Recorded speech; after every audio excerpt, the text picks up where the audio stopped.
How to deal with the test, কিভাবে এই বিপদ আপদ পরীক্ষাগুলোকে আমরা হ্যান্ডেল করব, ডিল করব, এটা হচ্ছে আজকের আলোচনার বিষয়। বুঝতে পেরেছেন সবাই আমার প্রিয় ভাইয়েরা? তাহলে পরীক্ষাময় আমাদের জীবন, বিপদ আপদ পরীক্ষা, এটা মানুষের পিছু ছাড়ে না। সবার জীবনে পরীক্ষা আছে, নবীদের জীবনেও পরীক্ষা ছিল। সাহাবারা জিজ্ঞেস করেছেন, ইয়া রাসূলুল্লাহ, আইয়ুন নাসি আশাদ্দু বালাআন ফিদ দুনিয়া, এই দুনিয়ার বুকে কাদের পরীক্ষা সবচেয়ে বেশি? বিশ্বনবী বলেছেন, আল আম্বিয়া, এই পৃথিবীতে সবচেয়ে বেশি পরীক্ষা আল্লাহ তাআলা নিয়ে থাকেন নবীদের। কাদের? নবীদের। সুম্মাল আমসাল ফাল আমসাল, এরপরে নবীদের পরের স্তরে যারা তাদের পরীক্ষা, এরপরে তাদের পরের স্তরে যারা তাদের পরীক্ষা, সিদ্দিকিনদের, শুহাদাদের, সলিহিনদের, আল্লাহওয়ালাদের। যার ঈমান যত মজবুত তার জীবনে পরীক্ষাও তত বেশি। চিল্লায় বলেন ঠিক কিনা? তাহলে মুমিনরা, বিশ্বাসীরা, আমরা কি পরীক্ষা বিপদ আপদে ভয় পাই? হ্যাঁ, বিপদ দেখলে ভয় লাগে? আপনাদের ভয় লাগে? হ্যাঁ, না, মুমিনরা বিপদে ভয় পায় না, তারা হতাশ হয় না, সুবহানাল্লাহ, তারা নিরাশ হয় না। বিশ্বাসীরা হাল ছেড়ে দেয় না, তারা ভরসা রাখে একজনের উপর। চিল্লায় বলতে হবে তিনি কে? কারণ মুমিন জানে the grief isn't permanent, the test isn't permanent, the struggle in our life isn't permanent. আমাদের জীবনের দুঃখ, কষ্ট, স্ট্রাগল, এগুলো পার্মানেন্ট নয়। after every difficulties there is an ease. সব কষ্টের পরেই একটা সুখ আছে না নাই?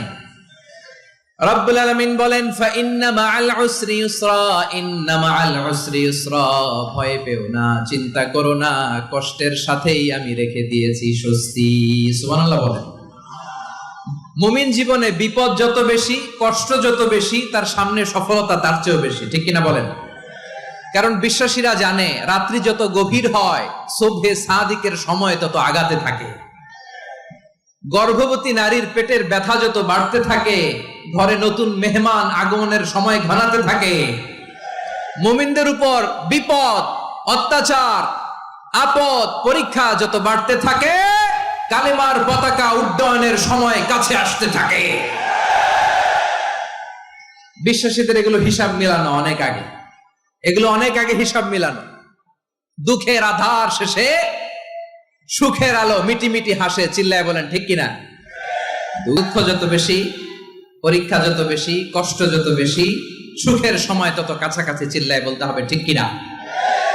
এজন্য মুমিন জীবনে পরীক্ষা বেশি, মুমিনদের হতাশা নাই, মুমিনরা নিরাশ হয় না, হতাশ হয় কাফিররা। মুমিনরা কখনো হাল ছেড়ে দেয় না, মুমিনরা ভরসা রাখে একজনের উপর, তিনি কে? তাহলে আমার প্রিয় পটুয়াখালীবাসী, বিপদ থাকবে, পরীক্ষা থাকবে, এই বিপদ থেকে আমাদেরকে উদ্ধার করবেন একজন, তিনি কে? আমরা শুধু আল্লাহর উপরই ভরসা রাখবো। রাজি আছেন তো? চাইবো একজন সত্তার কাছে। আওয়াজ করে বলুন তিনি কে? একজন সত্তার কাছে চাইবে। বিশ্বনবী ওনার চাচাতো ভাই আব্দুল্লাহ ইবনে আব্বাস রাদিয়াল্লাহু তাআলা আনহুকে বললেন, ইয়া আব্দুল্লাহ ইবনুল আব্বাস, হে আব্দুল্লাহ ইবনে আব্বাস, ইযা সাআলতা ফাসআলিল্লাহ, যখন চাইবে আল্লাহর কাছে যাও। ও আব্দুল্লাহ, যখন চাইবা আল্লাহর কাছে চাও। ওয়া ইযা ইসতাআনতা ফাসতাইন বিল্লাহ, যখন সাহায্য চাইবা আল্লাহর কাছে ফরিয়াদ করো। জেনে রেখো ও আব্দুল্লাহ, ওয়া'লাম আন্নাল উম্মাতা লাউ ইজতামাআত আলা আন ইয়ানফাউকা বিশাইইন লাম ইয়ানফাউকা ইল্লা বিশাইইন ক্বাদ কাতাবাহু আল্লাহু লাক। ও আব্দুল্লাহ, জেনে রেখো, মনে রেখো, গোটা বিশ্বের সবাই মিলে যদি তোমার উপকার করতে চায়, ততটুকুই তারা করতে পারবে যতটুকু আল্লাহ তোমার নসিবে সেটা লিখে রেখেছে। ঠিক কিনা বলেন? আর যদি গোটা বিশ্বের সবাই মিলে তোমার বিরুদ্ধে কনস্পাইরেসি করে, ষড়যন্ত্র করে, গোটা বিশ্বের সবাই মিলেও যদি তোমার ক্ষতি করতে চায়, ততটুকুই শুধু পারবে যেটা আল্লাহ তোমার জন্য বরাদ্দ রেখেছে।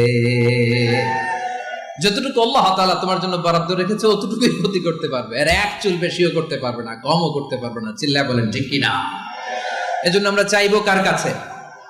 সবাই বলেন নাই, আওয়াজ করে বলেন কার কাছে?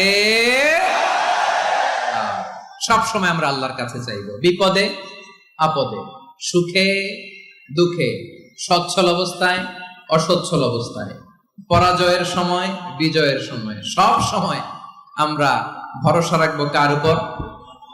সবাই বলুন একদল লোক আছে যারা বিপদে পড়লে আল্লাহরে ডাকে, আছে না নাই? পটুয়াখালীতে মাশাআল্লাহ নাই। বিপদ আসলে আল্লাহরে ডাকে, বিপদ নাই আল্লাহও নাই। বিপদে পড়লে নামাজ পড়ে, বিপদও নাই নামাজও নাই। বিপদে পড়লে জিকির করে, বিপদ যখন চলে যায় ওদের জিকিরও বন্ধ হয়ে যায়। এরকম আছে না নাই? এই কমন পড়ে গেছে, কমন পড়ছে। দেখবেন পরীক্ষার সময় নামাজ পড়ে, পরীক্ষাও নাই নামাজও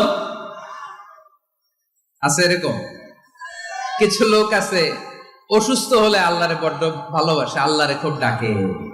অসুস্থ হইলে অসুস্থতাও নাই, আল্লাহ স্মরণও নাই। দেখবেন কিছু লোক নির্বাচন আসলে খুব আল্লাহওয়ালা হয়ে যায়। তখন দেখবেন মাথার মধ্যে হেজাব লাগায়, পাঞ্জাবি লাগায়, আল্লাহওয়ালা হয়ে যায়। নির্বাচনও নাই, এরপরে আল্লাহর কথাও নাই। আছে না নাই? না, এরকম হওয়া যাবে না। সব সময় আমরা আল্লাহরে ডাকবো, বিপদে আপদে সব সময় ভরসা রাখবো আমরা একজনের উপর। আওয়াজ করে বলেন, তিনি কে?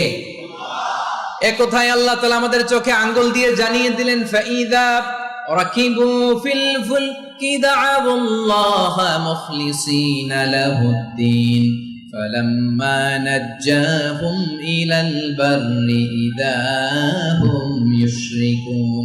আল্লাহ বলে একদল লোক আছে, তারা যখন নৌযানে চড়ে, জলযানে চড়ে, সাগরের মধ্যে যখন জাহাজে চড়ে, লঞ্চে চড়ে, তারা যখন তুফানের সম্মুখীন হয় তখন তারা আল্লাহরে বড্ড বেশি ডাকে, একান্ত ভাবে ডাকে, বিশুদ্ধ চিত্তে ডাকে। আবার তুফান থেকে তাদেরকে সেফ জোনে নিয়ে, নিরাপদ জোনে নিয়ে যখন বন্দরে আমি আল্লাহ তাদেরকে ভিড়িয়ে দেই, ওই লোকগুলো আবার আমি আল্লাহর সাথে শিরিক করে। এরকম আছে না নাই? জাহাজে উঠছে, সাগরের মাঝখানে তুফান, ওই সময় দেখবেন আল্লাহ কারে কয়। এই কথা তো আপনাদেরকে বোঝানো সহজ, আপনারা তো নদীর দেশের মানুষ। লঞ্চে চড়েন নাই কারা কারা? দেখি, লঞ্চে চড়ছেন? হ্যাঁ, লঞ্চে চড়ে নাই এরকম একজনও নাই এখানে। আচ্ছা, লঞ্চে উঠছেন কে কে? দেখি। মাশাআল্লাহ মাশাআল্লাহ মাশাআল্লাহ, ঠিক আছে, আপনাদের বোঝানো সহজ। আচ্ছা, লঞ্চে উঠে তুফানের সম্মুখীন হয়েছেন, জলোচ্ছ্বাস সবাই? মাশাআল্লাহ। তো এই ওয়াজ তো আপনাদের মুখস্থ। মাঝ নদী, তুফান, জলোচ্ছ্বাস, জলের মধ্যে উচ্ছ্বাস, ঢেউ, টর্নেডো, সাইক্লোন, মেঘের ঘনঘটা, পরিবেশ ঘুটঘুটে অন্ধকার, লঞ্চ একবার এদিকে আরেকবার ওইদিকে, ভিতরে কি অবস্থা হয় বলেন তো? হ্যাঁ, তখন মুসলিম আল্লাহর ডাকে, হিন্দু আল্লাহর ডাকে, ঠিক কিনা বলেন? আস্তিক আল্লাহর ডাকে, নাস্তিক আল্লাহর ডাকে, ঠিক কিনা? লঞ্চের ভেতর, স্টিমারের ভেতর কান্নারে রোল পড়ে যায়, চিৎকারের রোল পড়ে যায়, সবার মুখ দিয়ে শুধু একটা আওয়াজ, লা ইলাহা ইল্লাল্লাহ, লা ইলাহা লা ইলাহা সুবহানাল্লাহ আলহামদুলিল্লাহ লা ইলাহা। আল্লাহ নামের জিকির করবে যারা, আল্লাহর কাছে প্রিয় তারা, আল্লাহর কাছে প্রিয় যারা, জান্নাতে প্রবেশ করবে তারা, জোরে লা ইলাহা। আমার প্রিয় পটুয়াখালীবাসী, তাহলে লঞ্চের ভেতরে যখন আমরা তুফানের মধ্যে পড়ি তখন সবাই মিলে আমরা একটা নামের জিকির করি। নামটা কার? মুসলমানেরাও ডাকে, হিন্দুরাও ডাকে, আস্তিকও ডাকে, নাস্তিকও ডাকে, সবাই ডাকে একজনকে, তিনি কে? আবার দেখবেন ওই আল্লাহ তুফানের পরে, ঝড়ের পরে ওই লঞ্চটাকে যখন সদর ঘাটে ফিরিয়ে দেয়, আবার আমরা নাফরমানি শুরু করে দেই। সে কোথায় আল্লাহ বললেন, ফাইদা রাকিবু ফিল ফুলকি দা'আবুল্লাহা মুখলিসিনা লাহুদ্দিন ফালাম্মা নাজ্জাহুম ইলাল বাররি ইযা হুম ইউশরিকুন। সাগরে যখন তুফানে পড়ে আমি আল্লাহর ডাকে, আবার আমি আল্লাহ যখন বাঁচিয়ে দেই, আবার আমি আল্লাহর সাথে শিরিক শুরু করে। আমরা কি এরকম হতে চাই নাকি? এরকম করবেন? হ্যাঁ না, আমরা তুফানে পড়লেও আল্লাহরে ডাকি, আবার বাঁচায় দেওয়ার পরেও ডাকি কারে? আল্লাহকেই ডাকি। বিমানের মধ্যে মাঝে মাঝে দেখবেন যে এয়ার টার্বুলেন্স হয়, জানেন? এয়ার টার্বুলেন্স জানেন তো? মাঝে মাঝে বিমানটা বাউন্সিং করে, বাম্পি, ভেরি বাম্পি ওয়েদার। শোনেন নাই? 40,000 ফিট উপরে যখন থাকে তখন পাইলট মাঝে মাঝে বলে, dear passengers, ladies and gentleman, right now we are flying 40,000 feet above the ground and we are passing very air turbulence, very heavy air turbulence right now. Please fasten your seat belt. দেখবেন মাঝে মাঝে বলে যে, ভদ্র মহিলা, ভদ্র মহোদয়গণ, আমরা 40,000 ফিট উপর দিয়ে যাচ্ছি আর এয়ার টার্বুলেন্স ফেস করছি, মেহেরবানি করে আল্লাহর হস্তে সিট বেল্ট বাঁধুন। তখন বিমানটা এরকম বাউন্সিং করে, শেকিং করে। আপনারা মুখোমুখি হয়েছেন? ইদানিং এই এয়ার টার্বুলেন্স বেড়ে গিয়েছে। গত বছর আমার ইন্টারন্যাশনাল অনেকগুলো ফ্লাইট ছিল, তো আমি দেখলাম যে আগের ফ্লাইটগুলোর তুলনায় এখন এয়ার টার্বুলেন্স খুব বেশি। আমি একটু রিসার্চ করে দেখলাম, ক্লাইমেট চেঞ্জের কারণে, জলবায়ু পরিবর্তনের কারণে আকাশের বাতাসের মুভমেন্টে পরিবর্তন হয়েছে, ফলে এখন বিমান শেকিং করে বেশি, বাউন্সিং, বাম্পি ওয়েদার। তো বলেন তো, 40,000 ফিট উপরে যখন আপনি, কয় হাজার ফিট? সবাই বলুন, কয় হাজার ফিট?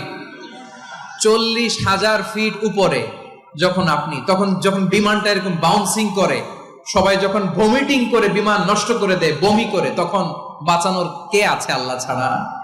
কেউ আছে? ওই মুহূর্তেও সবাই মিলে একজনের ডাকে আওয়াজ করে বলেন, তিনি কে? মাঝে মাঝে কিছু সোশ্যাল মিডিয়ায় কিছু ভিডিও পাওয়া যায় যে হেভি যখন এয়ার টার্বুলেন্স হয়, 10 সেকেন্ড 15 সেকেন্ডের কিছু ভিডিও পাওয়া যায়, বিমানটা এরকম বাউন্সিং করছে, বাম্পি ওয়েদার, কাঁপছে, মানুষগুলো বমি করছে, অক্সিজেন মাস্কগুলো সব ঝুলে পড়েছে, বিমানটা শুধু কাঁপছে। তখন দেখবেন বিমানের ভেতরেও এরকম লঞ্চের মতো চিৎকার আছে না নাই? বিমানের ভেতরেও তখন চিৎকার। গত বছর হিথ্রো এয়ারপোর্ট থেকে সিঙ্গাপুর এয়ারলাইন্সের একটা ফ্লাইট, হিথ্রো টু চাঙ্গি, একটা ফ্লাইটে এমন বেশি এয়ার টার্বুলেন্সের শিকার হয়েছিল ওই এয়ারক্রাফটটা, 33 জন যাত্রী সেখানে আহত হয়েছে, একজন যাত্রী নিহত হয়েছে। কেবিন ক্রুজ, এয়ার হোস্টেস যারা আছে, একজনের নাক ফেটে, চোখ ফেটে, কপাল ফেটে, ব্লিডিং হয়ে শয়লা। প্রিয় ভাইরা, ওই 40,000 ফিট উপরে বিমানটা যখন কাঁপবে, তখন আমাদেরকে আল্লাহ ছাড়া আর কেউ বাঁচানোর আছে? এত আসতে বললে হবে? ওই কঠিন মুহূর্তে আমার বাবা আমারে বাঁচাতে পারে, আমার বন্ধু আমারে বাঁচাতে পারে। এই গ্রাউন্ডে, জমিনের বুকে আমার প্রোটোকল, আমার ক্ষমতা, আমার দাম্ভিকতা, কোনো কিছু আমারে বাঁচাতে পারে? একজন ছাড়া। চিল্লায় বলতে হবে, তিনি কে? সে আল্লাহ বললেন, গোলাম, আমি বিপদের সময় ঠিকই তোমাদের বাঁচিয়ে নেই। ওই বিমানের ভেতরে 40,000 ফিট উপরে যখন তোমরা এয়ার টার্বুলেন্সের শিকার হও, তখন নাস্তিকও আল্লাহরে ডাকে, হিন্দু আল্লাহরে ডাকে। জোরে বলেন ঠিক কিনা? আবার বিমানটা যখন শান্ত হয়ে যায়, একটু পরেই বিমানের স্ক্রিনের মধ্যে হিন্দি সিনেমা খোঁজে। বিমানের স্ক্রিনে কিন্তু বিশাল ওখানে আফলাম ফিল্মের একেবারে বোঝাই করা। বিমানটা শান্ত হলে আবার হিন্দি সিনেমা দেখা শুরু করে। একটু আগে ডাকছিল কারে? কারে? দেখবেন বাংলাদেশে আমাদের ক্রিকেটাররা যখন অন্য কোনো দেশের সাথে খেলে, অনেক সময় এমন হয়, বল বাকি একটা, রান দরকার 6টা। বল বাকি কয়টা? পটুয়াখালী বোঝে নাই বোধহয়। বল বাকি কয়টা? রান দরকার। আপনি দেখবেন ক্যামেরাম্যান তখন গ্যালারিতে খালি দেখায় দর্শকদের যে কি অস্থিরতা। হিপ হপ স্টাইলের মেয়েটা, যে মেয়েটার ওড়না এতক্ষণ ছিল গলায়, এতক্ষণ কইছিল, ওই মেয়েটা দেখবেন ওড়নাটা টেনে মাথায় দিয়ে এরকম মুনাজাত ধরতেছে, আল্লাহ আল্লাহ, একটা সক্কা, আল্লাহ আল্লাহ, আমার লাল সবুজের পতাকারে তুমি অপমানিত কইরো না আল্লাহ, ইন্ডিয়ার সাথে আমাদের খেলা আল্লাহ আল্লাহ, একটা সক্কা, একটা একটা। পুরো পুরো খেলা জুড়ে এই মেয়ের ওড়না ছিল গলায়, কিন্তু যখন 1 বলে 6 রান দরকার, ওড়না চলে আসছে কোথায়? মাথায়। আবার মুনাজাত আছে না নাই? ঠিকই বাংলাদেশের দামাল ছেলে এমন এক শট মারলো, বল চলে গেল স্টেডিয়ামের বাইরে, ছক্কা, জিতে গেলাম আমরা। পুরো স্টেডিয়াম জুড়ে চিৎকার, হই হুল্লোড়, মৌজ মাস্তি। যেই মেয়েটা মাথার মধ্যে ওড়না দিয়ে এতক্ষণ সুবহানাল্লাহ সুবহানাল্লাহ বলে আল্লাহর কাছে দোয়া করেছে, ওই মেয়ে এখন আবার ওড়না ফেলে দিয়ে নাচা শুরু করে দিয়েছে। তাহলে আল্লাহর ভয়, আল্লাহর প্রতি আস্থা, বিশ্বাস, ভালোবাসা, এটা কি ক্ষণিকের জন্য? মানে আমার যখন লাগবে তখন আল্লাহর ইউজ করবো নাকি? হ্যাঁ, বিপদে আপদে, সুখের সময় দুঃখের সময়, সচ্ছল অসচ্ছল অবস্থায় বিশ্বাসীরা ভরসা রাখে একজনের উপর। চিৎকার করে বলো, পটুয়াখালী তিনি কে? সে আল্লাহ বললেন, গোলাম মনে করো না জাহাজ থেকে সদরঘাটে ভিড়িয়ে দিলাম, তুমি নিরাপদ হয়ে গেছো। মনে করো না 40,000 ফিট থেকে সেফ ল্যান্ডিং এর পরে এয়ারপোর্টে নেমে গেলেই তুমি নিরাপদ হয়ে গেছো। ও মিয়া, বিপদ কি শুধু সাগরে আর আকাশে? ঘরের ভেতরও বিপদ আসতে পারে কি পারে না? এজন্য সূরা মুলক আল্লাহ বললেন, আমিনতুম মান ফিস সামাই আন ইয়াখসিফা বিকুমুল আরদা ফাইযা হিয়া তামুর। তোমরা কি ভাবছো তোমরা নিরাপদ? সাগরের মধ্যে তুফান, আল্লাহ আল্লাহ ডাকলাম, সদরঘাটে যেয়ে পড়ছি, বেঁচে গেছেন তো আপনি। আর পাবে আপনারে আল্লাহ? আল্লাহরে তো সাগরের মাঝখানে তো আল্লাহ আপনারে পাইছিল, আর তো পাবে না। আর পাবে আপনারে? আর আল্লাহ ধরতে পারবে আপনারে? ঘরের ভেতরও বিপদ দিয়ে আটকাতে পারে কে? 5 স্টার 7 স্টার হোটেলের ভেতরও আমাকে বিপদের মধ্যে ফেলে দিতে পারেন কে?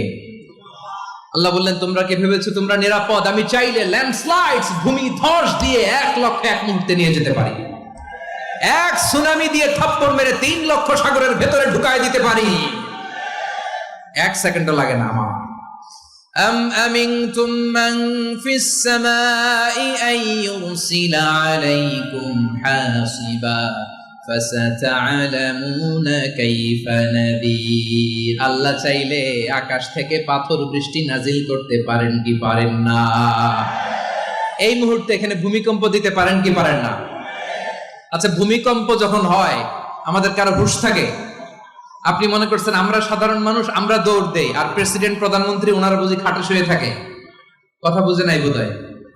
ভূমিকম্প, আর্থকোয়েক যদি হয়, বাঁচার জন্য আমরা কি করি? হয় খাটের তলায়, ডাইনিং টেবিলের নিচে, উপরে শক্ত কিছু আছে এটার নিচে, অথবা ঘর থুইয়া দেও দৌড়। তো প্রধানমন্ত্রী উনি কি করে? প্রেসিডেন্ট উনি কি করে? হ্যাঁ, উনি খাটের মধ্যে যে শুয়ে থাকে নাকি? উনিও দৌড়, সাধারণ মানুষও দৌড়, প্রধানমন্ত্রীও দৌড়, বাড়িওয়ালাও দৌড়, ভাড়াটিয়াও দৌড়, সবাই দৌড়। যে কোনো মুহূর্তে ভূমিকম্প দিয়ে নাস্তানাবুদ করতে পারে কে? আমার প্রিয় ভাইয়েরা, আমরা নিরাপদ নই, আমরা তার দয়ায় বেঁচে আছি। কার দয়ায়? এজন্য আল্লাহ বললেন, গোলাম যে কোনো মুহূর্তে বিপদ দিয়ে তোমাদেরকে নাস্তানাবুদ করতে পারি। বিশ্বাসী বলে যদি নিজেকে দাবি করো, সব সময় ডাকতে হবে একজন সত্তাকে। বলেন তিনি কে? এই কথা ক্লিয়ার? এই সবগুলো উদাহরণ শেষে সবার কাছে ক্লিয়ার হয়েছে না যে বিপদ থেকে, আপদ থেকে, পরীক্ষা থেকে, ক্যালামিটি থেকে আমাদেরকে কেউ বাঁচাতে পারে না একজন সত্তা ছাড়া। আবারও বলেন তো তিনি কে? ক্লিয়ার? হ্যাঁ, সবাই বুঝতে পারছেন? আচ্ছা, এবার আমরা দেখি বিষ্ণু ঈসা ইসলামের জীবনে বিপদ আপদ ছিল কিনা। উনি বিপদ আসলে কিভাবে ডিল করতেন, বিপদ আসলে কোন দোয়া পড়তে হয়, কিভাবে ফরিয়াদের হাত উত্তোলন করতে হয়, কিভাবে রবের দরবারে নতজানু হয়ে ফরিয়াদ করতে হয়, এটা জানার দরকার আছে না নাই? আসলে আমরা বিশ্বনবীর জীবনী থেকে দেখি বিপদ আসলে উনি কি করতেন। বিপদ আসলেই প্রথমে বিশ্বনবী সাল্লাল্লাহু আলাইহি ওয়াসাল্লাম একটা দোয়া পড়তেন। কি পড়তেন? তিনি পড়তেন, ইন্না লিল্লাহি ওয়া ইন্না ইলাইহি রাজিউন। নিশ্চয় আমরা আল্লাহর জন্য, নিশ্চয় আমরা কার দিকে ফিরবো ভাই? আবার কার দিকে ফিরবো? আওয়াজ করে বলুন তো, আমরা এসেছি কার কাছ থেকে, আবারও ফিরে যাব কার কাছে? এজন্য বিষ্ণুই পড়ছেন, ইন্না লিল্লাহি ওয়া ইন্না ইলাইহি রাজিউন।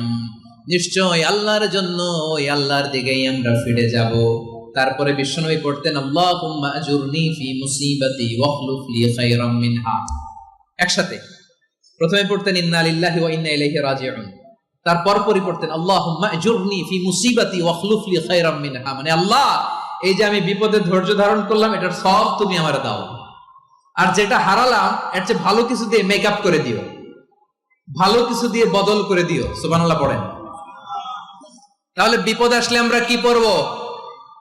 কথা বলেন।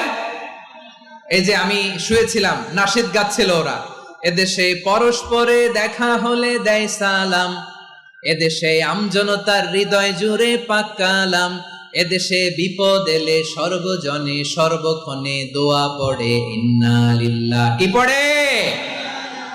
সুবহানাল্লাহ সুবহানাল্লাহ সুবহানাল্লাহ সুবহানাল্লাহ। এদেশে আজান শুনে সূর্য ওঠে শহর গ্রামে, এদেশে আজান শুনে সূর্য ডুবে সন্ধ্যা নামে, এদেশে সকল কাজে সবাই বলে বিসমিল্লাহ, এদেশে ভালো কিছু দেখে শুনে হাসি মুখে সবাই বলে মাশাআল্লাহ। সুবহানাল্লাহ পড়ে। তাহলে বিপদ এলে আমরা কি পড়ি? কথা বুঝলে সবাই উত্তর দিতে হবে। বিপদ এলে কি পড়ি? তাহলে বিপদ এলেই আমরা এখন থেকে ইন্না লিল্লাহ পড়বো, নাকি হাই হুতাশ করবেন? একদল আছে হাই হুতাশ করে, হায় আল্লাহ রে মোর কি হইল রে, মুই কি হরমু রে, মুই কমবে যামু রে, আছে না নাই? এরকম বিলাপ করতে নিষেধ করেছেন বিশ্বনবী। কি করব, কই যাব, কি হবে, হায় হায়, এরকম হাহুতাশ আছে না নাই? বিশ্বাসীরা হাহুতাশ করে না, তারা ইন্না লিল্লাহ পড়ে। কি পড়ে মনে থাকবে? আমরা পড়বো ইন্না লিল্লাহি ওয়া ইন্না ইলাইহি রাজিউন। নিশ্চয়ই আমরা আল্লাহর জন্য, আমরা আল্লাহর দিকেই ফিরে যাব। এরপর পড়বো আল্লাহুম্মা আজুরনি ফি মুসিবাতি ওয়া আখলুফ লি খায়রাম মিনহা। আল্লাহ, আমি যে বিপদে ধৈর্য ধারণ করলাম এটার সওয়াব দিও, আর যা হারালাম তার চেয়ে ভালো কিছু দিয়ে বদল করে দিও। সুবহানাল্লাহ পড়েন। বিশ্বনবীর হাদিস শুনলেন উম্মে সালামা রাদিয়াল্লাহু তাআলা আনহা। ওনার স্বামী হলো আবু সালামা। মজার ঘটনা খেয়াল করে শুনেন আমার প্রিয় কলিজার টুকরা ভাইয়েরা। কানগুলো খরগোশের কানের মতো খাড়া করে আমার দিকে তাকান। সাইয়্যিদাতুনা উম্মে সালামা রাদিয়াল্লাহু তাআলা আনহা, ওনার স্বামীর নাম আবু সালামা। শ্রেষ্ঠ দম্পতি, শ্রেষ্ঠ ফ্যামিলি। প্রথমে হিজরত করেছিলেন হাবাসায়, পরে হিজরত করেছেন মদিনায়। উহুদ যুদ্ধের পরে ওনার স্বামী আবু সালামা ইন্তেকাল করলো, শহীদ হলো। সুবহানাল্লাহ পড়েন।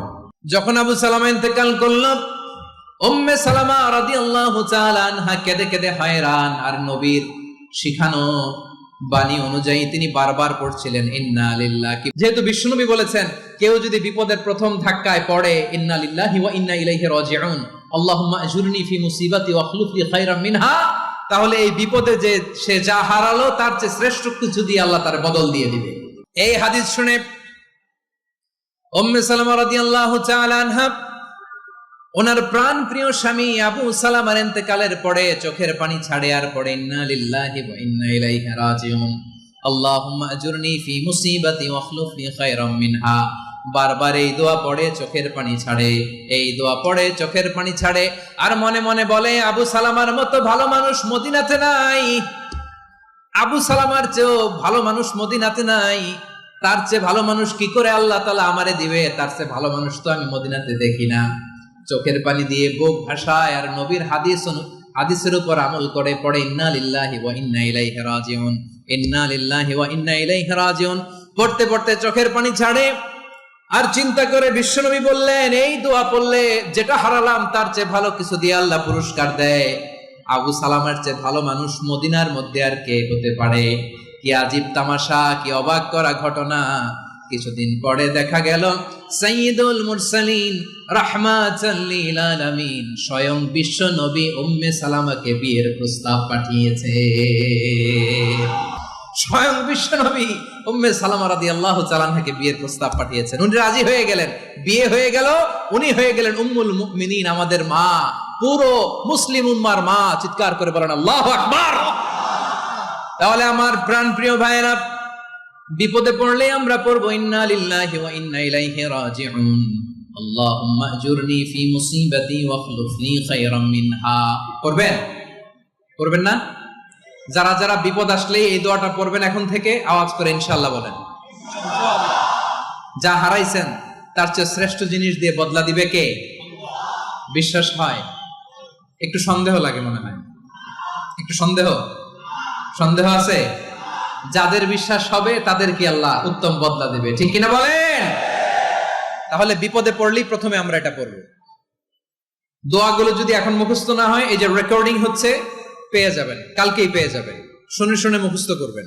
আমার মায়েরা, আমার বোনেরা, আপনাদের জন্য 3টি মাঠের অ্যারেঞ্জমেন্ট করা হয়েছে, আমি জানি। আপনারাও এই দোয়াগুলো পড়বেন, আপনার স্বামীকে শেখাবেন, সন্তানকে শেখাবেন, আপনার পুরো পরিবারটাকে জান্নাতের টুকরো বানিয়ে দিবে কে? তাহলে বিপদ আসলে প্রথমে কি পড়তে হবে এটা জেনে গেলাম। এরপরে বিপদ আসলে নিজেকে কি করে আল্লাহর কাছে সঁপে দিতে হয় এটাও জানার দরকার আছে না নাই? বিপদে প্রথমে ইন্নালিল্লাহ পড়লাম, ধৈর্য ধারণ করলাম, বিপদ থেকে উদ্ধারের সর্বোচ্চ চেষ্টা করলাম। আমার কাজ যখন শেষ, তখন আমি আমার এই বিষয়টা আল্লাহর কাছে সঁপে দিব। কার কাছে সোপর্দ করব? কার কাছে? বিপদে বললে কেমন করে নিজেকে আল্লাহর কাছে সঁপে দিতে হয়, আসুন সাইয়েদনা ইব্রাহিম আলাইহিস সালামের জীবনী থেকে জানি। আল্লাহর খলিল ইব্রাহিম আলাইহিস সালাম আমাদের মতো সমাজ ব্যবস্থা পায় নাই। আমরা জন্মের পরে আমাদের কানের ভেতরে আজান দিয়েছে কে? একামত দিয়েছে কে? আমাদের বাপদাদারা আমাদের কানে আজান দিয়েছে কি? দেয় নাই। আমাদের জন্মের পরেই তো আজান, একামত, বাড়ির পাশে মসজিদ, প্রতিদিন আজান, জুমার খুতবা, প্রতি মাসে মাসে তাফসিরুল কোরআন মাহফিল, মসজিদ, মিনারা, অভাব নাই, ঠিক কিনা বলেন? আপনি যেই সুন্দর ইসলামিক এনভায়রনমেন্ট পেয়েছেন, আমাদের ইব্রাহিম খলিল উনিও কি এরকম পেয়েছিলেন? হ্যাঁ, উনি জন্মের পর পরে ওনার কানে আজান দিয়েছে কেউ? আমার প্রিয় ভাইরা, আগা গোড়া একটা শিরকি পরিবেশ উনি জন্মগ্রহণ করেছেন। উনি ছাড়া ওই তল্লাটে একজনও আল্লাহর উপর বিশ্বাসী নাই। কল্পনা করতে পারেন? গোটা তল্লাটে, গোটা দেশে বিশ্বাসী মুমিন, আল্লাহর উপর বিশ্বাস স্থাপনকারী কয়জন?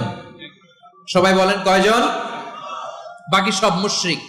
বাকি সব মুশরিক নিজের সাথে নিজে শক্ত বোঝাপড়া করে, অ্যানালজি করে, সেলফ কনভারসেশন করে উনি মহা সত্যের সন্ধান পেয়েছেন। উনি আকাশের তারা দেখে ভাবে মনে হয় এটাই আমার খোদা, পরে দেখে তারা নাই, মনে মনে বলে না তাইলে এটা না। আবার চাঁদ দেখে বলে চাঁদটা বড় মায়া লাগে, মনে হয় এটাই আমার রব, পরে দেখে চাঁদও নাই, কয় না এটা না। এরপরে দ্বীপ প্রহরের জলজলে সূর্যটা খা খা করে গোটা পৃথিবীটারে রৌদ্র দিয়ে তাতিয়ে রাখে। তিনি ভাবলেন মনে হয় এটাই আমার রব, কারণ এটাই তো সবচেয়ে বড়। কিন্তু বিকেল বেলা ওই সূর্যটাও যখন চলে যায়, সাইয়েদনা ইব্রাহিম বলে না এটাও তো নাই, আমার খোদা যদি আমারে ছেড়ে চলে যায়, বিপদে পড়লে আমারে উদ্ধার করবে কে? এভাবে নিজের সাথে অ্যানালজি, সেলফ কনভারসেশন করতে করতে করতে তিনি মহা সত্যের সন্ধান পেয়েছেন। সুবহানাল্লাহ পড়েন। সব শেষে তিনি ডিসিশন নিয়ে ঘোষণা দিলেন, ইন্নী ওয়াজ্জাহতু ওয়াজহিয়া লিল্লাযী ফাতারাস সামাওয়াতি ওয়াল আরদা হানিফান ওয়া মা আনা মিনাল মুশরিকিন। নিশ্চয় আমি এমন সত্তার দিকে মনোনিবেশ করলাম, মুখাপেক্ষী হলাম, যিনি আকাশ বানিয়েছেন, জমিন বানিয়েছেন, আমি মুশরিক নই। সুবহানাল্লাহ। কি নবী ছিল, আল্লাহকে খুঁজে পেয়েছে। যখন আল্লাহর ইবাদত শুরু করলো, এই কথা ছড়ায় পড়লো চারদিকে। নমরুদ সাইয়েদনা ইব্রাহিমকে ডেকে পাঠালেন। নমরুদ বলে, ইব্রাহিম তুমি নাকি মূর্তির পূজা না করে কোন নতুন রবের ইবাদত করো, কে তোমার রব? সাইয়েদনা ইব্রাহিম বললেন, রব্বি আল্লাযী ইউহয়ী ওয়া ইউমীত, আমি এমন রবের ইবাদত করি যিনি জীবন দেন, যিনি মৃত্যু দেন। নমরুদ বলে, তাই নাকি? তোমার রব জীবন দেয়, মৃত্যু দেয়? আর এটা তো আমি দেই, আমিও তো জীবন দেই, আমিও তো মৃত্যু দেই। সাইয়েদনা ইব্রাহিম বললেন, কেমন করে তুমি জীবন দাও, মৃত্যু দাও, একটু দেখাও তো। নমরুদ জেলখানা থেকে দুজন কয়েদিকে ডেকে আনলো। কয়েদি এনে অর্ডার করলো, একটাকে এখনই শিরোচ্ছেদ, হেড অফ, ডেথ পেনাল্টি, মৃত্যুদণ্ড দেয়া হলো, ফিনকি দিয়ে রক্ত বেরোলো। নমরুদ বলে, দেখো দুজনকে ধরে আনলাম, একজন কয়েদিকে দিলাম ডেথ পেনাল্টি, মৃত্যুদণ্ড, ওরে মৃত্যু দিলাম। আরেকজন যে দাঁড়িয়ে আছে, চাইলে ওরেও আমি মৃত্যুদণ্ড দিতে পারি, কিন্তু না, ওরে আমি দিব না, ওরে আমি বাঁচাইয়া দিলাম, ছেড়ে দিলাম, মানে জীবন দিলাম। দেখো ইব্রাহিম, তোমার চোখের সামনে একজনরে মৃত্যু দিলাম, আরেকজনরে জীবন দিলাম। আপাত দৃষ্টিতে তাই তো, একজনরে তো জীবন দিল, আরেকজনরে মৃত্যু দিল। সাইয়েদনা ইব্রাহিম এবার বিপাকে পড়ে গেলেন। কিন্তু এক একজন নবীকে আল্লাহ এমন উইজডম বিচক্ষণতা দিয়ে এই জমিনে পাঠিয়েছেন। মুহূর্তের মধ্যে আল্লাহর খলিল ইব্রাহিম বললেন, فإن الله يأتي بالشمس من المشرق فأت بها من المغرب فبهت الذي كفر আল্লাহর খলিল ইব্রাহিম বললেন, নমরুদ বুঝলাম তুমি জীবন দাও মৃত্যু দাও দেখলাম, কিন্তু আমার রব আমার আল্লাহ প্রতিদিন সকালবেলা উষা লগ্নে ওই পূর্ব দিগন্ত থেকে সূর্যটাকে উদিত করেন, সাঁঝের বেলা বিকেল বেলা কুথুরি লগ্নে সন্ধ্যা বেলা ওই দ্বিপ্রহরের জল জলে সূর্যটাকে পশ্চিম দিগন্তে ডুবিয়ে দেন। মানে তুমি যদি পারো ওই সূর্যটাকে পশ্চিম দিক থেকে উদিত করে পূর্ব দিকে ডুবিয়ে দাও। সুবহানাল্লাহ পড়বেন না? দেখেন, ইনস্ট্যান্ট ইন্টেলেক্ট, মুহূর্তে বিচক্ষণতা, উইজডম কাকে বলে? নমরুদ পারবে? নমরুদের বাপ পারবে? ওর দাদা, ওর 14 গোষ্ঠী, গোটা বিশ্বের সব ক্ষমতাধর রাষ্ট্রনায়করা একসাথে হলে পারবে? ফাবুহিতাল্লাযী কাফার পারে নাই, ব্যর্থ হয়েছে। এবার তেলে বেগুনে জ্বলে উঠেছে, রেগে মেগে আগুন বলে ফালকুহু ফিল জাহিম। ওর সাথে তর্ক নাই, না পেরে এবার এটারে আগুনে ফেলা। বিশাল বিশাল গাছ কেটে লাকড়ি এনে আগুনের কুণ্ডলি বানানো হলো, দাও দাও দাও দাও করে আগুন জ্বলে। আল্লাহর খলিল ইব্রাহিমকে আগুনে নিক্ষেপ করা হবে। আল্লাহর খলিল সাইয়েদনা ইব্রাহিমের হাতের মধ্যে রশি দিয়ে টাইট করে বাঁধা হলো, পায়ের মধ্যেও টাইট করে রশি দিয়ে বাঁধা হলো। আল্লাহর খলিল ইব্রাহিমকে আগুনের কুণ্ডলির মধ্যে ফেলা হবে। ওমিয়া, আপনি যে বিপদের কারণে ভয় পান, হতাশ হন, এটা কোনো বিপদ? ওনার বিপদের সামনে হাত পা বেঁধে টাইট করে নিক্ষেপ করা হবে। সিম্পলি ফেলা যাবে না, কারণ দাও দাও করে দ্য ব্লেজিং ফায়ার, এমন আগুনের কুণ্ডলি কাছে যাওয়া যায় না, আগুনের উত্তাপে নিক্ষেপ করা হবে। হাতে রশি বেঁধে পায়ে রশি বেঁধে আল্লাহর খলিল ইব্রাহিম আলাইহিস সালামকে আগুনের মধ্যে নিক্ষেপ করা হবে। আহা, এটার বলে অগ্নি পরীক্ষা। উনি অগ্নি পরীক্ষার সম্মুখীন হয়েছিলেন, এজন্য কঠিন পরীক্ষাকে আমরা অগ্নি পরীক্ষার সাথে তুলনা করি, ঠিক কিনা? সাইয়েদনা জিবরাইল এসে বললেন, ও আল্লাহর খলিল, ওরা তো আপনার হাতও বেঁধে ফেললো, পাও বেঁধে ফেললো, নড়াচড়ার সুযোগ নাই, বলেন আমি জিবরিল ফেরেশতা আপনার জন্য কি করতে পারি? আল্লাহর খলিল ইব্রাহিম বলেন, ও জিবরাইল, তোমার কাছে আমার কোনো চাওয়া পাওয়া নাই। সুবহানাল্লাহ বলেন। তোমার কাছে বলার কিছু নাই, তোমার সাহায্যের আমার দরকার নাই। সাইয়েদনা ইব্রাহিম আলাইহিস সালামকে হাতে পায়ে রশি বেঁধে হাত পা বাঁধা অবস্থায় জ্বলন্ত অগ্নিকুণ্ডে যখন নমরুদের দলবল নিক্ষেপ করবে, আল্লাহর খলিল কিভাবে নিজেকে আল্লাহর কাছে সঁপে দিয়েছেন, পটুয়াখালীর ভাইরা খেয়াল করে শুনুন। হাত পা বেঁধে আল্লাহর খলিলকে যখন নিক্ষেপ করা হবে, তিনি মুখ ফুটে বলে ফেললেন, হাসবুনাল্লাহু ওয়া নি'মাল ওয়াকিল। হাসবুনাল্লাহু ওয়া নি'মাল ওয়াকিল, আমার জন্য আল্লাহই যথেষ্ট,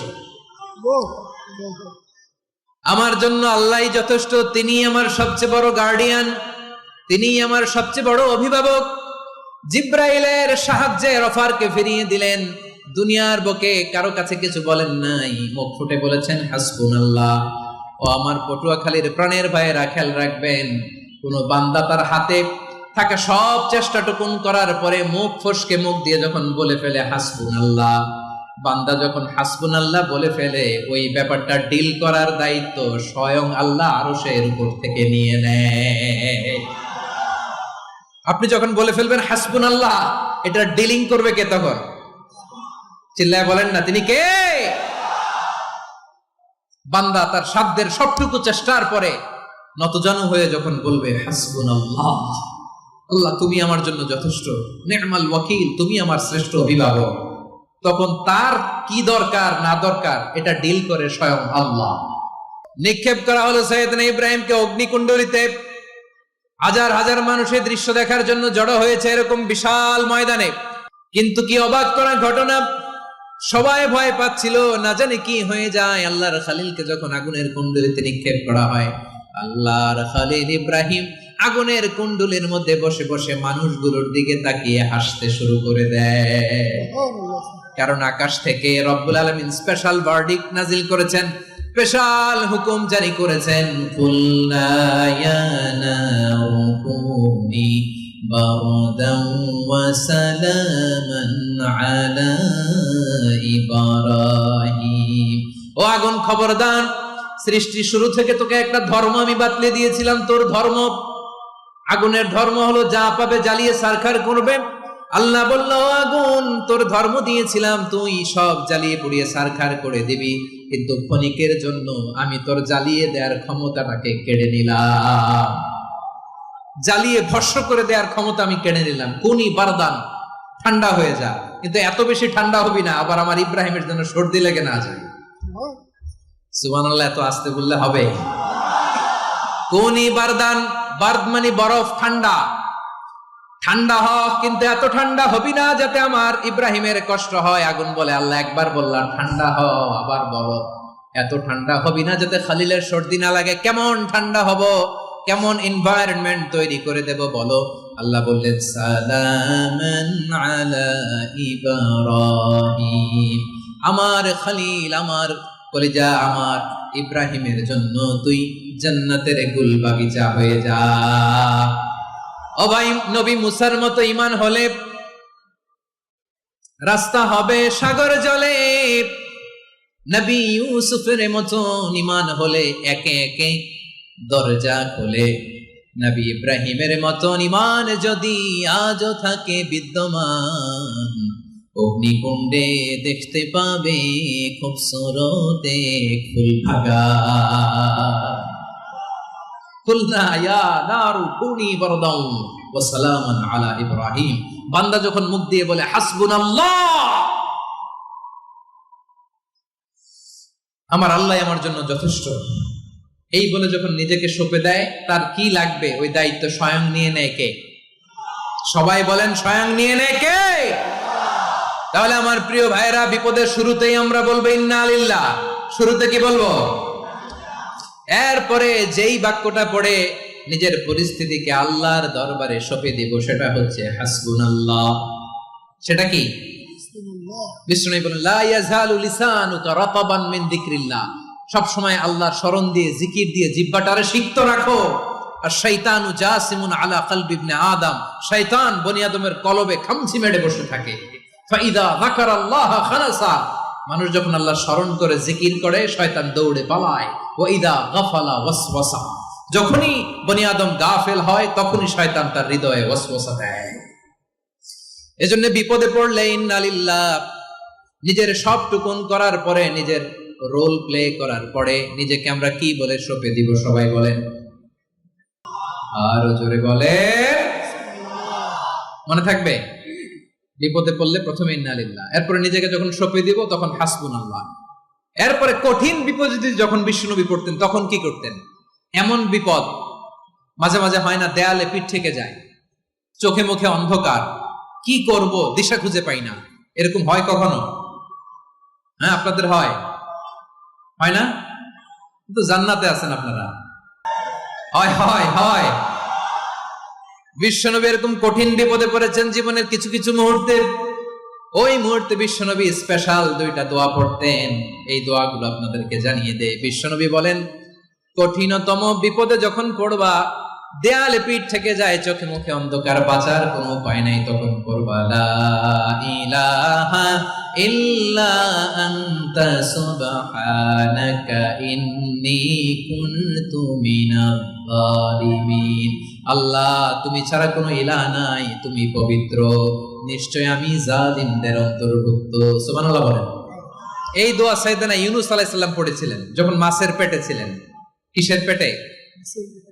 এবং অনেক মুফাসসিরিন ইকরাম বলেছেন, অনেক আহলুল ইলমরা বলেছেন, এটা হচ্ছে ইসমে আজম। ইসমে আজম এমন দোয়া যেটা দিয়ে দোয়া করলে আল্লাহ দোয়া কবুল করে, কিন্তু এটা কোনটা, এটা নিয়ে ইখতিলাফ আছে। কোন কোন আহলুল ইলম বলেন এই লা ইলাহা ইল্লা আনতা সুবহানাকা ইন্নী কুনতু মিনাজ জালিমিন, এটা হচ্ছে ইসমে আজম। সাইয়েদনা ইউনূস আলাইহিস সালাম পড়েছেন। আপনারা পড়েননি? তুফান হইলে পড়েন না?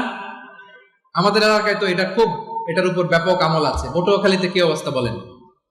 পড়েন পড়েন পড়েন পড়েন। একটা গল্প শুনেছিলাম, পাক হানাদার বাহিনী যখন বাংলাদেশে অ্যাটাক করত, ৭১ সালের ঘটনা বলতেছে, আমরা তো দেখি নাই, শুনছি আর কি। ৭১ যদি দেখতাম এতদিনে রাজাকার হয়ে যেতাম। আল্লাহ আমাদেরকে বাঁচাই দিছে, আল্লাহর মেহেরবানি, ঠিক কিনা বলেন? মন মতো হইলে মুক্তিযোদ্ধা, মন মতো না হইলে রাজাকার। কত কিছু দেখলাম এই শাহবাগের বুকে। আল্লাহ, 71 সালে দেখি নাই, আমরা শুনেছি পাক হানাদার বাহিনী জিজ্ঞেস করত মুসলিম না অমুসলিম চেক করার জন্য, বলতো কালেমা বল, কালেমা বাতাও। তো যারা কালেমা বলতে পারতো পাকিস্তানি বাহিনী নাকি ওদেরকে ছেড়ে দিত, শুনেছি।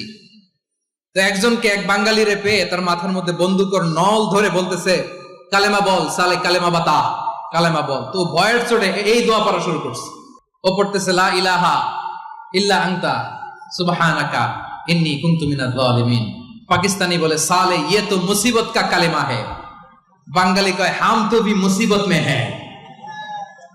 পাকিস্তানি বলে বেটা কোন দোয়া বললি, এটা তো মুসিবতের কালেমা। কয় আমিও তো মুসিবতে আছি, আমার মাথার মধ্যে বন্দুক ধরে তুমি আমারে কালেমা জিজ্ঞেস করো, এখন কোনটা কালিমা আর কোনটা কি দোয়া আমার হুঁশ আছে নাকি?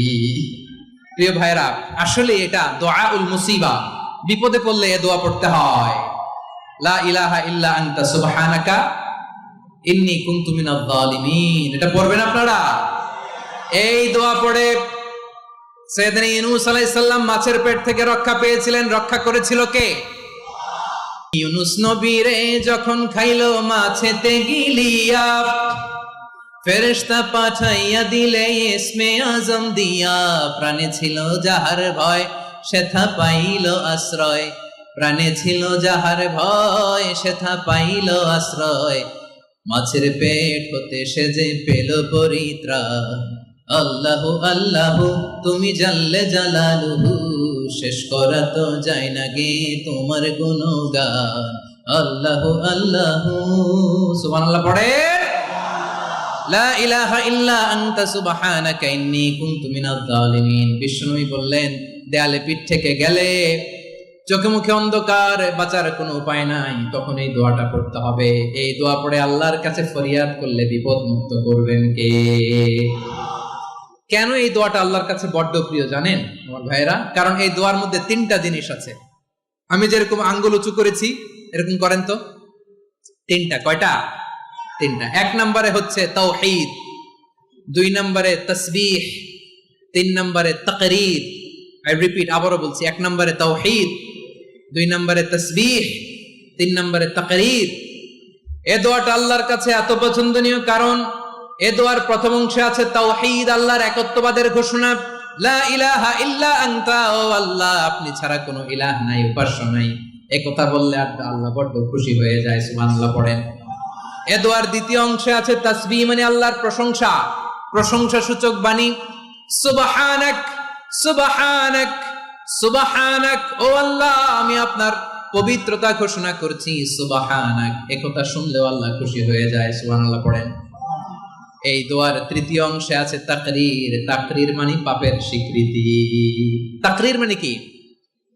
তাকরীর মানে পাপের স্বীকৃতি। এই দোয়ার তৃতীয় অংশে আছে ইন্নী কুনতু মিনাজ জালিমিন, ও আল্লাহ আমি জালিমদের অন্তর্ভুক্ত। আল্লাহ আল্লাহ আমি জালেম, আল্লাহ আমি ভুল করেছি, অন্যায় করেছি, আল্লাহ আমি জালিমদের অন্তর্ভুক্ত। এই পাপের স্বীকৃতি, অ্যাকনলেজমেন্ট আল্লাহ বড্ড পছন্দ করেন।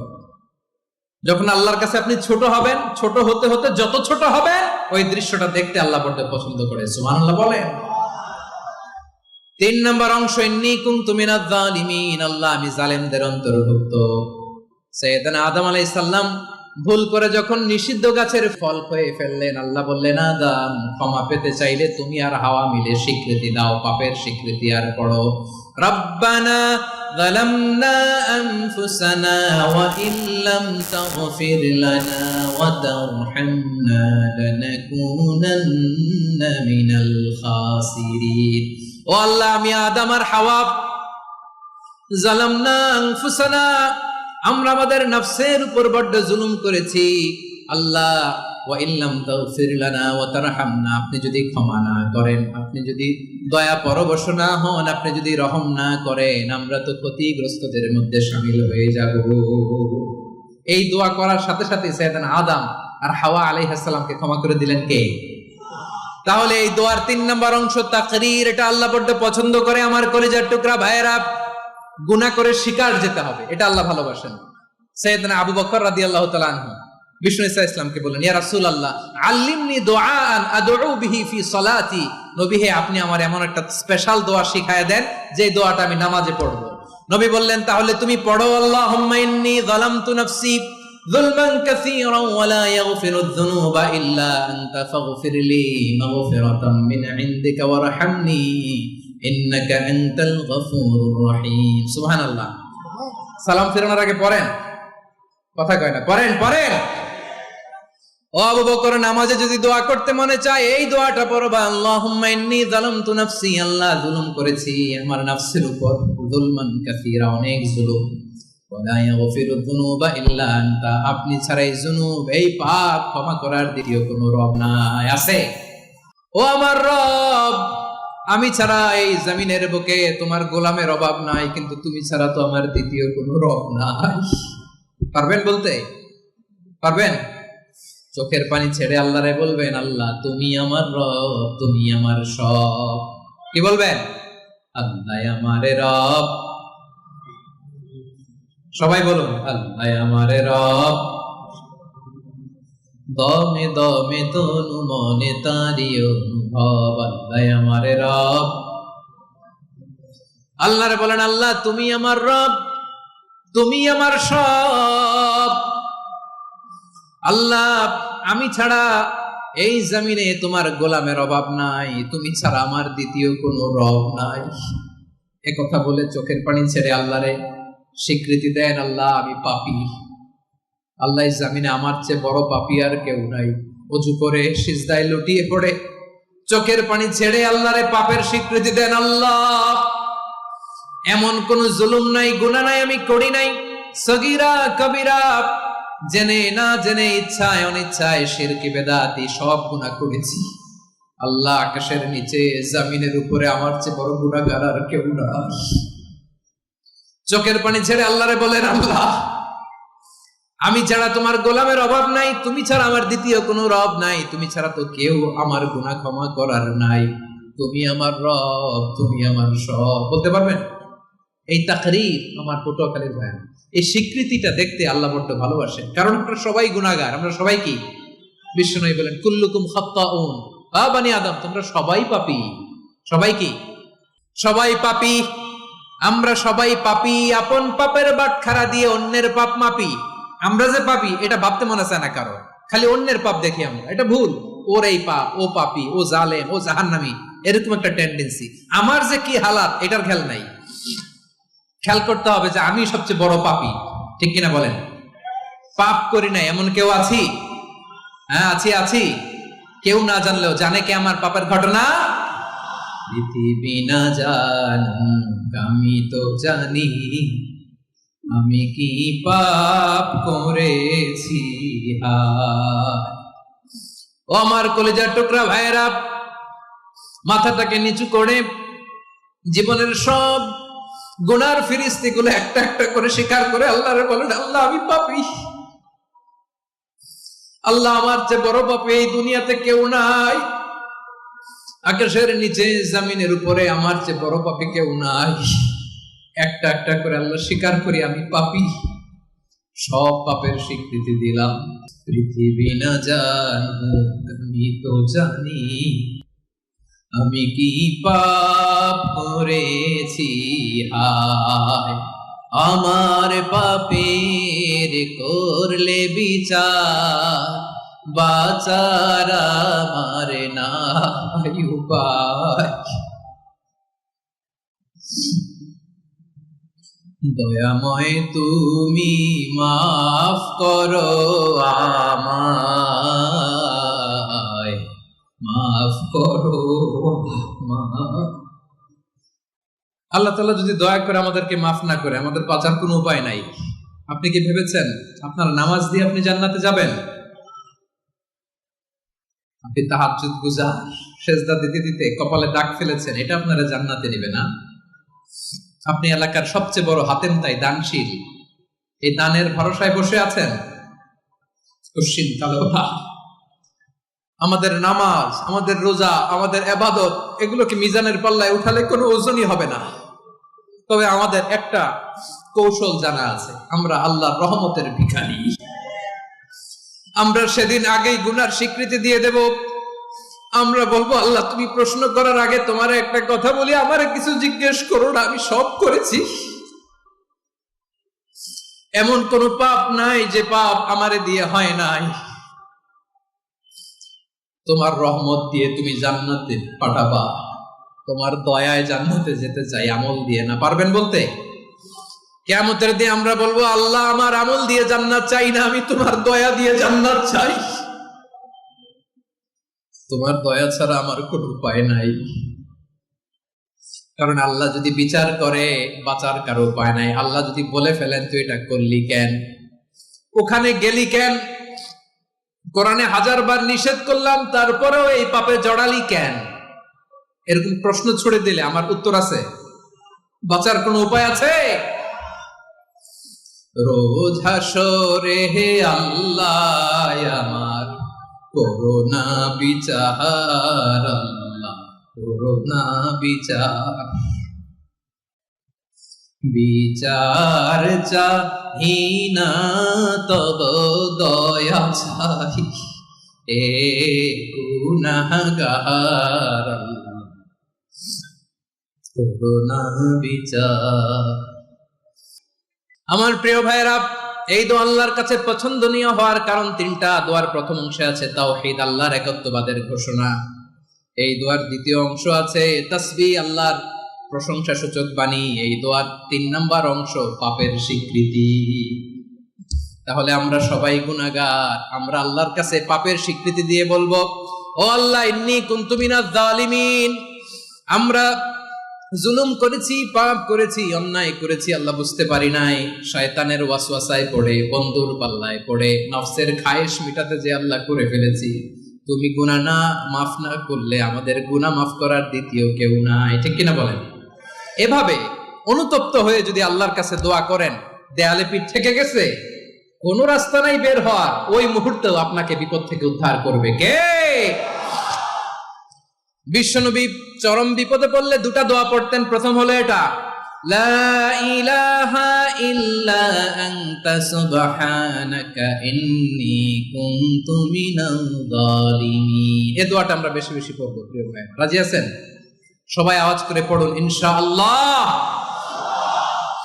আমার প্রিয় ভাইয়েরা, বিপদে পড়লে বিশ্বনবী আরো একটা দোয়া পড়তেন, লা ইলাহা ইল্লাল্লাহুল আযীমুল হালিম, লা ইলাহা ইল্লাল্লাহু রাব্বুল আরশিল আযীম, লা ইলাহা ইল্লাল্লাহু রাব্বুস সামাওয়াতি ওয়াল আরদি ওয়া রাব্বুল আরশিল কারীম। এই যে বললাম, রেকর্ড হয়ে গেছে। এখন তো আর ইনস্ট্যান্ট মুখস্থ না হলো, পরে মুখস্থ করে নেবেন। আল্লাহ ছাড়া কোনো উপাস্য নাই, তিনি সুমহান, মহা সহিষ্ণু। আল্লাহ ছাড়া কোনো উপাস্য নাই, তিনি সুমহান, আরশের অধিপতি। আল্লাহ ছাড়া কোনো উপাস্য নাই, তিনি আকাশের মালিক, জমিনের মালিক, তিনি সুবিশাল আরশের অধিপতি। সুবহানাল্লাহ পড়েন। এই দোয়াটা কেউ যদি পড়ে যদি এর ওসিলা করে দোয়া করে, তাকে বিপদ থেকে মুক্তি দেয় কে? মনে থাকবে আপনাদের? তাহলে বিপদের প্রথম ধাক্কায় কি যেন পড়তে হয়? ইন্না লিল্লাহ। তারপরে কি বলে আল্লাহর কাছে নিজেকে সঁপে দিতে হয়? দেয়ালে পিঠ থেকে গেলে লা ইলাহা ইল্লা আনতা সুবহানাকা ইন্নী কুনতু মিনাজ জালিমিন। 2 নাম্বার হচ্ছে লা ইলাহা ইল্লাল্লাহুল আযীমুল হালিম, লা ইলাহা ইল্লাল্লাহু রাব্বুল আরশিল আযীম, লা ইলাহা ইল্লাল্লাহু রাব্বুস সামাওয়াতি ওয়াল আরদি ওয়া রাব্বুল আরশিল কারীম। মনে থাকবে? ইনশাআল্লাহ বলেন সবাই, আওয়াজ করে সবাই ইনশাআল্লাহ। অনেক সময় এমন হয়, হঠাৎ বিপদের সম্মুখীন হই আমরা, রেডি হয়ে বের হইছে অফিসে, হঠাৎ অ্যাক্সিডেন্টে পড়ে যাই, হঠাৎ পেটের ব্যথায় অজ্ঞান, এরকম হয় না? আপনাদের হয় না? বিষ্ণু ইসলাম বলেন, আকস্মিক দুর্ঘটনার বিপদ থেকে যদি কেউ বাঁচতে চায়, সকাল সন্ধ্যা যেন প্রত্যেকে এই দোয়াটা পড়ে। সকালে যদি 3 বার পড়ে, সন্ধ্যা পর্যন্ত হঠাৎ হঠাৎ বিপদ থেকে সে রক্ষা পাবে। To be protected from sudden calamity, sudden disaster, sudden calamity, হঠাৎ বিপদ, হঠাৎ ভয়ঙ্কর কোন আকস্মিক বিপদ থেকে আল্লাহ বাঁচায় দিবে। সকালে পড়লে সন্ধ্যা পর্যন্ত প্রোটেক্টেড, সন্ধ্যাবেলায় যদি 3 বার পরে সকাল পর্যন্ত প্রোটেক্টেড। সুবহানাল্লাহ পড়েন। দোয়াটা কি? দোয়াটা হচ্ছে বিসমিল্লাহিল্লাযী লা ইয়াদুররু মা'a ইসমিহি শাইউন ফিল আরদি ওয়ালা ফিস সামাই ওয়া হুয়াস সামিউল আলীম। ছোট না? অনেক ছোট, মুখস্থ করবেন। বিসমিল্লাহিল্লাযী লা ইয়াদুররু মা'a ইসমিহি শাইউন ফিল আরদি ওয়ালা ফিস সামা ওই আল্লাহর নাম নিচ্ছি যে আল্লাহর নামের বরকতে আকাশ জমিনের কোনো কিছু কারো কোনো ক্ষতি সাধন করতে পারে না। তিনি সর্বশ্রোতা সর্বজ্ঞ। সুবহানাল্লাহ পড়েন, পড়বেন এই দোয়াটা, বিসমিল্লাহিল্লাযী লা ইয়াদুররু মা ইসমিহি শাইউন ফিল আরদি ওয়ালা ফিস সামাই ওয়া হুয়াস সামিউল আলিম। ফজরের পরে 3 বার, মাগরিবের পরে 3 বার যদি কেউ পড়ে, প্রোটেক্টেড, যে কোনো হঠাৎ বিপদ থেকে প্রোটেক্টেড। প্রোটেক্ট করেন কে? ওই আল্লাহর নাম নিচ্ছি যে আল্লাহর নামের ওসিলায় আকাশ জমিনের কোনো কিছু কোনো ক্ষতি করতে পারে না। সুবহানাল্লাহ পড়েন।